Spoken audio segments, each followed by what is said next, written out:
সাহায্য করছি কাউকে, আমরা একটা ফান্ড গঠন করে করে আস্তে আস্তে সাহায্য করছি। তো এরপর একটা সময় মনে হলো কি যে ফান্ড গঠন করে যদি সাহায্যই করি, কোনো একটা মানে রুলস এর মধ্যে গিয়ে করাটাই বেটার। অনেক সময় অনেক সমস্যা হয় যে ওনারা হুট করে কোথা থেকে সাহায্য করছে, রেজিস্ট্রেশন আছে কিনা বা কি আছে, ফ্রড, এরকম বিভিন্ন রকমের কথাবার্তা হয়তো বা হতে পারে। তো সেই দিকে আমি লক্ষ্য করে পরে আমার ফ্রেন্ডদের সাথে আলোচনা করলাম। আমার ছোট ভাই আছে, ও আমার জন্য খুবই হেল্পফুল একজন মানুষ। আমার যে কোনো সমস্যায় যে কোনো কিছুতে আমাকে সবসময় হেল্প করবে, আমাকে সাপোর্ট করবে। আর আমাদের ক্ষেত্রে মানে আমরা যারা একটু সংস্কৃতি মনে আছি, পরিবার থেকে যদি একটু ধরেন সাহায্য সহযোগিতা না হয়, তাহলে আমাদের জন্য কিন্তু এই রাস্তাটা খুব একটা সহজ না। তো আমার বাসায় আমাকে সবাই খুব সাপোর্ট করে, আমার মা বাবা সবাই মোটামুটি খুব সাপোর্ট করে। আমার ভাই আমাকে সব থেকে বেশি সাপোর্ট করে আর কি সবকিছুতে। তো ও, আমি, তারপরে আমার আরো কয়েকজন বন্ধু বান্ধব আছে যাদের নাম না বললেই নয়, অয়ন কুমার সরকার, হাসানুর রহমান মিলন, ফাইকুজ্জামান সিয়াম। প্রিয় দর্শক, আসসালামু আলাইকুম। সেবর টিভির সাহিত্য অনুষ্ঠানে স্বাগত জানাচ্ছি আমি আফসান নিজাম। আজকের অনুষ্ঠানে অতিথি হিসেবে উপস্থিত আছেন তাসনুভা তুসিন। তাসনুভা তুসিন একাধারে লেখক, সংগঠক। তাসনুভা তুসিন কেমন আছেন? জি, আসসালামু আলাইকুম। আমি ভালো আছি, আপনি কেমন আছেন? ভালো আছি। আপনার সময় দিয়ে আমাদের এখানে আসার জন্য অবশ্যই স্বাগত জানাচ্ছি আপনাকে। আর আমাদের যারা দর্শক আছে তারা আপনার কথা শোনার জন্য আগ্রহী হয়ে আছেন। গ্রামের বাড়ি কোথায় বা কিভাবে বেড়ে উঠলেন? আমার গ্রামের বাড়ি মাদারীপুরে। আমি সেখান থেকে পড়াশোনা করেছি। মাদারীপুরে শিবচর উপজেলায় আমি থাকি। ওখানে একটা বড় মানের school, Shibchar Nandakumar model institution, সেখান থেকে আমি আমাদের মাধ্যমিক শেষ করেছি। এরপরে আমি হলিক্রস কলেজ থেকে উচ্চ মাধ্যমিক শেষ করেছি। আর এখন বর্তমানে ইডেন মহিলা কলেজে অধ্যয়নরত আছি পলিটিক্যাল সায়েন্সের 3য় বর্ষে। একজন পলিটিশিয়ান হয়ে ওঠার দেখতেছি একজনের কাছে যে পলিটিক্স করবে, রাষ্ট্র সংস্কার করবে। না, ওইরকম একেবারে এখনই কিছু ভাবি নাই বা ওইরকম কিছুই না, কেবল তো শুরু আর কি। দেখা যাক কি আছে বা কি হয়। আর এই লেখাপড়ার পাশাপাশি আপনি বিভিন্ন সংগঠনের সাথে যুক্ত আছেন। আপনার সংগঠনের কার্যক্রমগুলো একটু যদি আমাদের দর্শকদের জানাতেন। সংগঠন বলতে আমি 2020 যখন এই করোনাটা শুরু হলো, করোনার আগে তো ওইভাবে এত কিছুর সাথে জড়ানোর ইচ্ছা ছিল না। তবে স্কুল লেভেল থেকে আমি বিভিন্ন জায়গায় জড়িত ছিলাম, সামাজিক কর্মকাণ্ড বা যে কোনো কিছু, সেটা আপনি রক্তদান কর্মসূচি বলেন বা কাউকে সাহায্য, তারপরে যে বন্যার সময় যে সাহায্যগুলো নিয়ে যায়, এরকম বিভিন্ন রকমের মানবিক কাজে আমি সবসময় জড়িত ছিলাম। তারপরে আর পাশাপাশি পড়াশোনাটা একটু মানে মনোযোগ দিচ্ছিলাম। এর মধ্যেই হঠাৎ করোনা, তো বাসায় আছি, সবসময় সবকিছু বন্ধ, চারিপাশ, কিভাবে কি করব, কিভাবে সময় কাটবে, এই এক এক করতে করতে ফেসবুকের মাধ্যমে বিভিন্ন সংগঠনের সাথে জড়িত হওয়া, বিভিন্ন সংগঠনকে বিভিন্নভাবে সহায়তা করা, সেখানে আবার আমার এই লেখালেখির চর্চাটা। আপনি তো জানেন যে অনলাইনে অনেক রকমের লেখালেখির সংগঠন আছে, বিশেষ করে কয়েকটা কবি সাহিত্যিকের সংগঠনও আছে। তো তার মধ্যেই হুট করে বিভিন্ন জিনিসপত্র নিয়ে মানে একটা ডিপ্রেশন টাইপে যখন আমি ছিলাম, তখন মানে আমার কাছে এই ফেসবুকটা খুব একটা ভালো সময় কেটেছে। এই সংগঠনগুলোর সাথে বিভিন্ন লেখালেখি করতাম, কবিতা, গল্প, আবার অনেকের সাথে আড্ডা দিতাম। তখন এই ফেসবুকে যে লাইভগুলো হতো, লাইভ অনুষ্ঠানগুলো, সেগুলো মাঝে মাঝে করতাম। তো এই করতে করতে আস্তে আস্তে বিভিন্ন সংগঠনের সাথে জড়িয়ে যাওয়া। এরপরে ভাবলাম যে আমার কিছু বন্ধু বান্ধব আছে, আমি যেই কলেজ থেকে স্কুল থেকে মাধ্যমিক পাশ করেছি এবং যে কলেজ থেকে উচ্চ মাধ্যমিক করেছি, খুব ক্লোজ বলতে পারেন। তো তারা একটা পর্যায়ে আমরা দেখলাম যে মানে সাহায্য করছি কাউকে, আমরা একটা ফান্ড গঠন করে করে আস্তে আস্তে সাহায্য করছি। তো এরপর একটা সময় মনে হলো কি যে ফান্ড গঠন করে যদি সাহায্যই করি, কোন একটা মানে রুলস এর মধ্যে গিয়ে করাটাই বেটার। অনেক সময় অনেক সমস্যা হয় যে ওনারা হুট করে কোথা থেকে সাহায্য করছে, রেজিস্ট্রেশন আছে কিনা বা কি আছে, ফ্রড, এরকম বিভিন্ন রকমের কথাবার্তা হয়তো বা হতে পারে। তো সেই দিকে আমি লক্ষ্য করে পরে আমার ফ্রেন্ডদের সাথে আলোচনা করলাম। আমার ছোট ভাই আছে, ও আমার জন্য খুবই হেল্পফুল একজন মানুষ। আমার যে কোনো সমস্যায় যে কোনো কিছুতে আমাকে সবসময় হেল্প করবে, আমাকে সাপোর্ট করবে। আর আমাদের ক্ষেত্রে মানে আমরা যারা একটু সংস্কৃতি মনে আছি, পরিবার থেকে যদি একটু ধরেন সাহায্য সহযোগিতা না হয়, তাহলে আমাদের জন্য কিন্তু এই রাস্তাটা খুব একটা সহজ না। তো আমার বাসায় আমাকে সবাই খুব সাপোর্ট করে, আমার মা বাবা সবাই মোটামুটি খুব সাপোর্ট করে, আমার ভাই আমাকে সব থেকে বেশি সাপোর্ট করে আর কি সবকিছুতে। তো ও, আমি, তারপরে আমার আরো কয়েকজন বন্ধু বান্ধব আছে যাদের নাম না বললেই নয়, অয়ন কুমার সরকার, হাসানুর রহমান মিলন, ফাইকুজ্জামান সিয়াম, এরা আছে আমার সঙ্গে। তারপরে আছে আরো মৌরি হক দোলা আছে, রাইসা আছে, হ্যাপি। তো এদের সাথে আমি বিভিন্ন সময় বিভিন্ন জিনিস নিয়ে ডিসকাশন করতাম। তো তারপরে মনে হলো যে তাহলে আমরা একটা গ্রুপ খুলে ফেলি, একটা সংগঠন খুলে ফেলি, যেখানে আমাদের মানে সবার কাছে যাওয়াটা খুব ইজি হয়ে যাবে। তো এই থেকে আমরা একটা সংগঠন খুললাম। আমাদের সংগঠনের নাম পঞ্চমালা বাংলাদেশ। প্রথমে এটা যেহেতু আমি একজন কবিমনা, সাহিত্যিক, তো সেই ক্ষেত্রে মানে আমি এটাকে আসলে সাহিত্য সংগঠন হিসেবেই শুরু করেছিলাম, যে করোনার মধ্যে যে সবাই লেখালেখি করুক, নিজেদের লেখাটা দিক, তাদের সাথে আমরাও আলোচনা করি। এরপরে এক পর্যায়ে দেখা গেল যে আমাদের বিভিন্ন সময় বিভিন্ন ব্যাপারগুলো, যেমন বন্যা, এই যে এবারও যে বন্যাটা হলো, হ্যাঁ, তারপরে ধরেন মানে মানবিক সহায়তাগুলো, অনেকের মানে একটা কিছু টাকার অভাবে তারা স্কুল কলেজে ভর্তি হতে পারছে না। তো তখন মনে হলো যে আমরা হ্যাঁ শিক্ষা, নারী, এই সমস্ত কাজে আমরা করে থাকি। মানে সমাজের যে কোনো বিপদে আপদে বা যে কোনো কিছুতে মানবিক সহায়তার প্রয়োজন হলে আমরা এগিয়ে যাই। ব্লাড বলেন বা কারোর ধরেন যদি মনে করেন সমস্যা, মানে হসপিটালে ভর্তি আছে, টাকা দিতে পারছে না, তখন আমরা অনেকভাবে সহায়তা করে থাকি যতটুকু মানে আমাদের সাধ্যে হলে। আমরা সবাই স্টুডেন্ট, কিন্তু আমরা স্টুডেন্টরাই নিজেদের মানে যা আর্থিক আমাদের খরচ যা দেয় আর কি বাবা মা, সেখান থেকে কিছুটা বাঁচিয়ে আমরা এই কাজটা করি। একটু ইন্টারফেয়ার করি, যারা স্টুডেন্ট আছে সেই লাইফটা এবং যখন তার কর্মজীবন যায় বা সংসার জীবন যায়, তখন কিন্তু অনেকখানি পরিবর্তন চলে আসে। হ্যাঁ, সেই পরিবর্তন পর্যন্ত থাকার যে স্টেবল থাকার জন্য একটা রেজিস্ট্রেশনকৃত একটা সংগঠন যদি করে ফেলানো যায়, আমার মনে হয় সেটা খুব বেশি একটা ভালো হবে। আমি আমার অভিজ্ঞতা, আপনার এই কথাটার সাথে আমি তখন মানে আমরা আলোচনা করলাম যে তাহলে এটাকে একটা সংগঠন প্রাপ্ত একটা কিছু যদি করতাম, যে মানে রেজিস্ট্রেশন হবে, সংগঠন হবে। হ্যাঁ, অনেক সময় দেখা যায় যে এখন আপনি বর্তমানে দেখতে পাবেন যে ভুইফোর অনেক সংগঠন হয়েছে কিন্তু তাদের রেজিস্ট্রেশন নেই। তখন ধরেন তারা বলল যে আপনাদের তো রেজিস্ট্রেশন নেই, কোথা থেকে আসলেন বা কি, এরকম বিভিন্ন ঝামেলায় পড়তে হয়। তো আমরা সেটার মধ্যে কেন যাব? এরপরে বিভিন্ন অনেক রকমের কথা বলে যে হুট করে যদি কাউকে সহায়তা করতে যাই, দেখা গেল যে কিভাবে আসলেন বা আপনারা এটা করছেন, এটা কতটা বৈধ, এরকম বিভিন্ন রকমের প্রশ্ন আসছে। আর রাষ্ট্রের মধ্যে বসবাস করি, রাষ্ট্রের আইনের মধ্যে আমরা যেতে চাই, সমস্ত কিছুতে একটা বিষয় থাকে। তো এরপরে আমরা আমাদের সংগঠনটা দাঁড় করালাম, প্রায় আজকে 3-3.5 বছর চলছে। এই ফেব্রুয়ারি রেজিস্ট্রেশন করেছি, সমাজ কল্যাণ অধিদপ্তর থেকে করেছি। আর আমাদের এই যে 2025 সালের ফেব্রুয়ারি মাসে 4 বছর পূর্ণ হবে। সবচেয়ে ভালো কাজটা করেছেন যে আপনারা রেজিস্ট্রেশন করে নিয়েছেন। এখন করতে চাচ্ছি আর কি, মানে দুইটা জায়গা থেকে, হ্যাঁ ওইরকমই কয়েকটা জায়গা থেকে রেজিস্ট্রেশন থাকলে আমরা যে কোনো জায়গায় একটু সহায়তা পাবো বা হ্যাঁ যে মানে ডোনেশনের ব্যাপারটা। আমরা কিন্তু আপনি যেটা বললেন যে স্টুডেন্ট, সবাই স্টুডেন্ট, আমাদের মনে করেন ছোট, একেবারে ছোট 4 বছর 5 বছরের বাচ্চা থেকে শুরু করে আমাদের সংগঠনে আছে। তো সেই ক্ষেত্রে তাদেরকে আমরা জাস্ট উৎসাহ দিই যে সমাজের বিভিন্ন কাজে থাকে এই জন্য, কিন্তু সবার কাছ থেকে তো ওইভাবে সহায়তা নেওয়া সম্ভব হয়। আমি আপনাকে একটু সহযোগিতা করেছি, মানে দিয়ে তথ্য দিয়ে। সেটি হলো যে ঢাকা শহরে যতগুলো সংগঠন আছে, সরকার রেজিস্ট্রেশন সরকার গেলে একটা ফান্ড দেয়, বার্ষিক একটা ফান্ড দেয়, আপনারা সেটা একটু খুঁজে নেবেন। হ্যাঁ, সংগঠন নিয়ে, তাহলে হলো কি আপনাদের একটা ফান্ডটা স্মার্ট ফান্ড রাখবেন।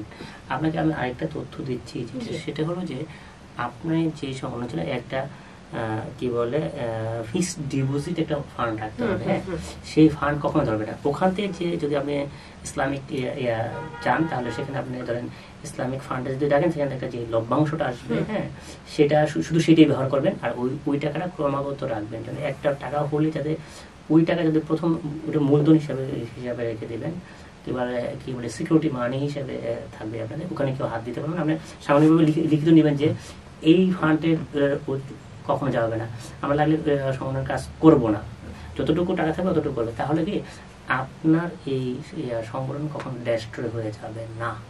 জি, আপনার এই কথাটা আমার মানে অনেকটা হেল্প হলো। এই এই সমস্ত বিষয় আসলে আমরা তো এখন বললাম স্টুডেন্ট, তো আমাদের সবকিছু তো ওইভাবে নজর দেওয়া বা ওইভাবে সবকিছু এখনই সেট আপ করার মতো মন মাইন্ড বা এখনো প্ল্যান ওইভাবে তৈরি হয়নি। তো আস্তে আস্তে তৈরি হচ্ছে। আবার পড়াশোনার ফাঁকে ফাঁকে যতদূর পারি আমরা প্রত্যেকটা, কিছুদিন আগেও আমরা একটা স্কুল, ঝরে পড়া স্কুল বলতে পারেন, স্কুলটায় মানে রেজাল্ট অনেক খারাপ, আর একটু গ্রামের লেভেলের স্কুল। তো সেখানে হয় কি, ওই যারা মেট্রিক পাস করে তারা করে কি এরপরে আর পড়াশোনা নাই, বা 9-এ যখন উঠলো একটা টেস্ট পরীক্ষা থাকে, কিন্তু আমরা যে মাধ্যমিক পরীক্ষাটা দিই, হ্যাঁ, তো টেস্টে যখন অনেকে ফেল করে, হ্যাঁ, আর আগাতে চায় না, তো তারপরে করে কি তারা ইটালি বা বিভিন্ন জায়গায় চলে যায়। তো আমরা যখন গেলাম ওই স্কুলটা সম্পর্কে আমরা অনেক আগে থেকে জানতাম যে এরকম এরকম, কিন্তু আগে স্কুলটা খুব ভালো ছিল, আগেও কিন্তু অনেক ভালো ভালো মানুষ ওখান থেকে বেরিয়েছে, ধরেন ডাক্তারি বলেন, ইঞ্জিনিয়ার বলেন বা ম্যাজিস্ট্রেট বলেন, এরকম অনেক ভালো মানুষ বেরিয়েছে। কিন্তু হুট করে ইদানিং গত 3-4 বছর ধরে স্কুলের রেজাল্ট ক্রমাগত খারাপ হচ্ছে, কারণ মানে করোনার পরে থেকে সমস্যা হচ্ছে। যে গত যে সরকার ছিল, সেই সরকার যে মানে কারিকুলাম দিয়েছিল, শিক্ষা কারিকুলাম, এই কারিকুলামে আসলে না টিচাররা অ্যাডজাস্ট করতে পেরেছে না ছাত্ররা। তো ওদের আমি দেখলাম যে রেজাল্ট এই সময় ঝরে পড়ার সংখ্যাটা বেড়ে গেছে খুবই স্কুলগুলো বন্ধ হয়ে যাওয়ার। হ্যাঁ, আপনি যেটা বললেন এই কারিকুলামের জন্য খুবই আকারে ঝরে পড়েছে, আর মানে এত গণহারে ফেল করেছে, হয়তো বা 1-2 জন পাশ করতে পারে, এরকম 180 জন বোধহয় পরীক্ষা দিয়েছে, তার মধ্যে 1-2 জন হয়তো বা পাশ করেছে এরকম। পরে এক সময় মনে হলো যে তাহলে এই স্কুলটা কেন না আমরা মানে কিছু মানে মেসেজ দিই, ভালো কিছু মেসেজ। ওরা বিভিন্ন সময় ধরেন একটা এলাকা বেসিস, তো খুবই গ্রামের মধ্যে একটা স্কুল, অজপাড়া গা আমরা যেটাকে বলি সেটাই, মানে একেবারেই যে খুব একটা আলো পৌঁছায় ওখানে, সভ্যতার আলো, এরকম না। তো ওইখানে আমরা ভাবলাম যে যাই, গিয়ে ওদেরকে কিছু মেসেজ দিই, কিশোর গ্যাং সম্পর্কে একটা মেসেজ, তারপরে বাল্য বিবাহ, মেয়েদেরকে যে হুট করে আপনি জানলে অবাক হবেন যে আমাদের এই এতটা স্মার্ট বাংলাদেশ, এত আগানোর যুগেও আপনি ক্লাস 4-5 এর মেয়েকে এখনো দেখবেন বিভিন্ন জায়গায় বিয়ে হতে দেখতে। আমি ওই জায়গায় গিয়ে তো মানে অবাক যে এত ছোট বাচ্চা মেয়ে কিভাবে সংসার চালায় বা কিভাবে কি করে, এরা এই বয়সে বিয়ে করে ফেলে, এরকম মনে হয়। তো ওদেরকে নিয়ে বেশ কিছু মেসেজিং পূর্ণ আমরা কাজ করেছি। আর এছাড়াও ধরেন সামাজিক কয়েকটা কাজ, ইফতার, রোজার সময় ইফতার দেওয়া, তারপরে 2 জন স্টুডেন্টকে আমরা ভর্তি করিয়েছি 2টো স্কুলে, তারপরে আবার একজনকে অর্থাভাবে সে ভর্তি হতে পারছিল না, তাকে ভর্তি করিয়েছি। মানবিক কাজে, রক্তদান বা এরকম সমস্ত কাজে আমরা এগিয়ে গিয়েছি। মোটামুটি আমাদের এত দূরের এই 3.5 বছরের জার্নিতে খুব একটা সহায়তা যে করতে পেরেছি এটা আমি বলবো না যে আমরা খুব ঢালাও ভাবে হেল্প করেছি বা ঢালাও ভাবে কিছু করেছি, ওই রকম না, যতটুকু আমাদের দ্বারা সম্ভব হয়েছে করেছে। আর এই অনুষ্ঠানগুলো বা এই হেল্পগুলো যখন মনে হয় যে না ওই স্কুলে এই হেল্পটা নিয়ে যাওয়া দরকার বা ওখানে এই হেল্পটা করা দরকার, আমরা সবসময় করি কি, আমাদের মানে অহরহ তো সময় নেই, পড়াশোনা করি, আপনি বুঝতেই পারছেন। হয়তোবা যদি পড়াশোনা ছেড়ে চাকরি জগতে যেতাম তখন একটু সময় বা তখন কিছু করতে পারতাম, সময় কমে যাবে কিনা আমি জানি না, বাট তখন হয়তো সবকিছু ম্যানেজ করতে পারতাম। এখন বিভিন্ন জায়গায় ধরেন দৌড়াই, এই সকালে এই ক্লাস থাকে, বিকেলে এই ক্লাস থাকে, আপনি জানেন যে আপনি আমাকে সময় দিয়েছেন অনেক আগে, আমার ওই বিভিন্ন কাজ সেরে আসতে আসতে এখানে অনেক সময় লেগে গেছে। তো আমরা সবকিছু করি কি ছুটির মধ্যে করি, যে এই সময় ছুটি আছে আমার, এই সময় তো একটা টাইম মেনটেন করে সবাই আসে, তারপরে যে কোনো কিছু করতে মানে সক্ষম হই আর কি। আচ্ছা, আমি আরেকটু বেশি বলি যে বিষয়ে আপনাদের ওয়েবসাইটে কি আছে? না, এখনো অত দূর আমরা কিছুই করতে পারিনি, কেবল জাস্ট একটা পেজ খুলেছি, কিন্তু ওইভাবে করা হয়। একটা ওয়েবসাইট হবে, সেই ওয়েবসাইটটা যদি ইংরেজি এবং বাংলায় হয় এবং পৃথিবী থেকে বিভিন্ন যারা হেল্প করে তারা ইংরেজি এর মাধ্যমে এরপর কোথায় কি কাজ হচ্ছে তারা দেখতেছে, তখন তোরা আপনার বিদেশি একটা ফান্ড পেতে পারেন। হ্যাঁ, এটা একটা আরেকটা আমাদের সাথে পরামর্শ, আপনারা যা হেল্প করেন মানুষকে বিভিন্ন ধরনের প্রয়োজন, আপনাদের এই মানে ভলিউমটা বাড়ানো দরকার নেই, অল্প কিছু সাবজেক্ট রেডি করেন। যদি আমরা এই সাবজেক্টে যাবো, হ্যাঁ, তাহলে আমরা এই কাছাকাছি সাবজেক্ট, কারণ যেখানে হেল্প করা যদি অনেকগুলো সাবজেক্ট ধরে ফেলেন একসাথে, তাহলে আপনি যেমন একজন আপনি ধরেন অনার্স পেপারে যদি 20টা সাবজেক্ট হয় পরীক্ষায় পাশ করাই এবার অনেক সমস্যা হয়ে যায়। যদি একটা সাবজেক্ট হয় একটা, হ্যাঁ, তাহলে বা 2টা সাবজেক্ট বা 5টা সাবজেক্ট হয়, তাহলে পাশ করতে আপনার জন্য সুবিধা হয়। আমি মনে করি যে আপনারা যদি স্টুডেন্ট, হ্যাঁ, আপনাদের একটা কাজ করেছেন অনার্স থেকে মাস্টার্স পর্যন্ত পড়া বা চাকরি পর্যন্ত, এই ধরনের যারা সমস্যা বেশি পড়ে এই টাইমটাই মানুষ সবচেয়ে বেশি ডিপ্রেশনে যান, আপনি বললেন যে ডিপ্রেশনে চলে যান। এই সময় 2020 সালে যখন একেবারে কারোর সাথে মিশতে পারতেছিল না, আমাদের নিম্ন মধ্যবিত্ত, তো তারা বাবা মা মনে করে যে হয়তো ইন্টার মধ্যে পাস করেছে এবার কাজ করে, তার মধ্যে অ্যাবিলিটি এখানে থাকে না। আপনারা যদি একটা কাজ করেন যে এই পর্যায়ে অনার্সের থেকে শুরু করে মাস্টার্স পর্যন্ত তাদের পুরোটা হেল্প করবেন, যেমন 5 জন ধরেন 6 জন ধরেন যতটুকু খরচ হয় তাদেরকে আবার এরকম করে নিতে পারেন যে তারা যত টাকা এসে তারা আপনার স্কুল মানে শিক্ষা ঋণ হিসেবে দিলেন, তারা যখন চাকরি জীবন শুরু করবে তারা এই ঋণটা পরিশোধ করবে এবং সে যত উপস্থিতি করে, এবং তাদেরকে যদি মেন্টালি করেন যে তোমাকে আমরা হেল্প করলাম, তুমি একজনকে হেল্প করবা, তোমাকে যত টাকা দিয়েছি, বা তুমি এরপরে দেখবেন কি আপনার চিন্তাটা চেঞ্জ হবে। কারণ আমাদের এখানে ঝরে পড়া ইন্টার এসএসসি যেমন না, ইন্টার সবচেয়ে বেশি ঝরে হইল অনার্স ডিগ্রিতে এসে। এই টাইমে পরিবার চায় সে অর্থ ইনকাম করলো, কারণ সে বড় হয়ে গেছে আর সে তার লেখাপড়া খরচ দিতে পারছে না, বা পরিবার নিতেও পারছে না, এই মেন্টালি টর্চারে থাকে। কারণ আমিও তো এই এজ পার হয়ে আসছি, এইভাবে মেন্টালি ট্রমার মধ্য দিয়ে সে ক্রমাগত বেড়ে ওঠে যায়, শেষ পর্যন্ত সে যায় এবং সবাই যেতে পারে না, অন্য জায়গায় কাজ করে। আমার একটা পরামর্শ আছে। জি জি, আপনার এই পরামর্শটা নিয়েও আমরা ভাবছি, যেহেতু আমরা ওই একই লেভেলের স্টুডেন্ট, আমরা কিন্তু আলাদা জগৎ থেকে না, আমরা ওই একই লেভেলের স্টুডেন্ট, আমরা ওইভাবে ভাবছি যে হ্যাঁ আমরা চেষ্টা করে দেখি কি হয়। কিন্তু আসলে মানে সময়ের সাথে সবসময় মেলানো বা ওইভাবে অ্যাকুরেট কিছু করা আর এখনো মানে পরিধিটা ওইভাবে বাড়াতে পারিনি, যার জন্য এরকম অবস্থা। কিন্তু আমরা ভাবছি, চেষ্টা করবো ইনশাআল্লাহ। আপনার পরামর্শটা খুবই ভালো লেগেছে, আর যে সহায়তা বা হেল্প আপনি যা যা বললেন এগুলো যাক ইনশাআল্লাহ আমি কাজে লাগানোর চেষ্টা করব।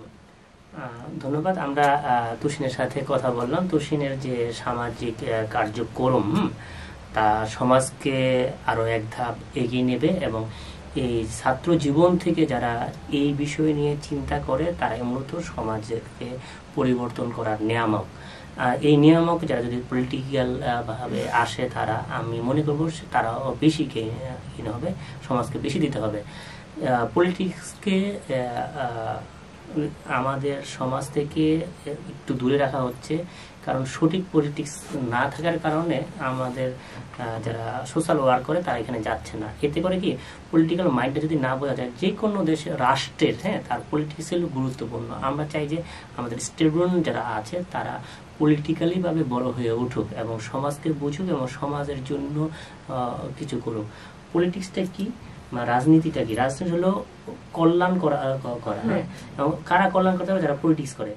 পলিটিক্স এবং পার্টির মধ্যে ফারাক আছে। পার্টি মানে একটা দল করা, আওয়ামী লীগ করা, বিএনপি করা, জামাত করা, এটা হলো পার্টি করা। পলিটিক্স হলো জনগণের জন্য কল্যাণমূলক কিছু কাজ করার নাম হলো পলিটিক্স। আমি মনে করি আপনারা পলিটিক্যালি ভাবেও নিজেকে এস্টাবলিশ করবেন এবং সোশ্যাল ওয়ার্কার হিসাবে এস্টাবলিশ করবেন। আমাদের যে বর্তমান যে উপদেষ্টা আছে সে কিন্তু সোশ্যাল ওয়ার্কার। সোশ্যাল ওয়ার্কার হওয়ার পরেও সে পলিটিক্সটাকে ওন করেছে এবং পলিটিক্সটাকে এগিয়ে নিয়ে যাচ্ছে। এইটা থেকে আমরা শিখতে পারি যে শুধু সোশ্যাল ওয়ার্ক না, পলিটিক্যালি ভাবে তাকে কি করতে হবে, সেই ক্যাপাবিলিটি তৈরি করতে হবে। আপনাদের এই পরিকল্পনা আমরা মনে করি আমাদের যারা দর্শক দেখছেন এবং শুনছেন তারা তাদের যে সংগঠন আছে তাদের যদি কোনো প্রকার হেল্প করা যায় আপনারা তাদের সাথে যুক্ত হবেন এবং তারা যেসব কাজগুলো করছে সেইটার প্রচার প্রসারের ব্যাপারেও আপনারা চিন্তা ভাবনা করবেন, তাহলেই সমাজ পরিবর্তন হবে। তাসনুভা, আপনাকে আমাদের স্টুডিওতে এসে কথা বলার জন্য অশেষ ধন্যবাদ জানাচ্ছি। ধন্যবাদ ভাইয়া, আপনার সাথে সময় কাটিয়ে খুব ভালো লাগলো। আপনাকে অনেকদিন ঘুরিয়েছি বলা যায়, যে আজকে না কালকে, কালকে না পরশু, আর বিগত কয়েকদিন ধরে আমি খুব ব্যস্ত ছিলাম। যাই হোক, আজকে এসে খুব ভালো লাগলো, আর বিভিন্ন বিষয় আপনার কাছ থেকেও আমি জানতে পারলাম, পরামর্শ পেলাম একজন বড় ভাই হিসেবে। তারপরে আমি এখনো পর্যন্ত আমার সংগঠন নিয়ে কোনোভাবে মানে প্রচারণায় যাইনি, তারপরে এই প্রথম, আর সাথে একজন মানে লেখালেখির একজন সেবক বলতে পারেন সেই হিসেবে এখানে আসা। তো এসে খুব ভালো লেগেছে, আর দর্শকদের সাথেও পরিচিত হতে পেরে খুব ভালো লেগেছে। ধন্যবাদ। প্রিয় দর্শক, আমাদের কথা বলতে বলতে সময় শেষ হয়ে গেল। আজকের মতো এখানে অনুষ্ঠান সমাপ্ত করছি। আগামী অনুষ্ঠানে অন্য কোনো মেহমানের সাথে আবার দেখা হবে। সে পর্যন্ত ভালো থাকবেন। আল্লাহ হাফেজ। আসসালামু আলাইকুম ওয়া রাহমাতুল্লাহি ওয়া বারাকাতুহু।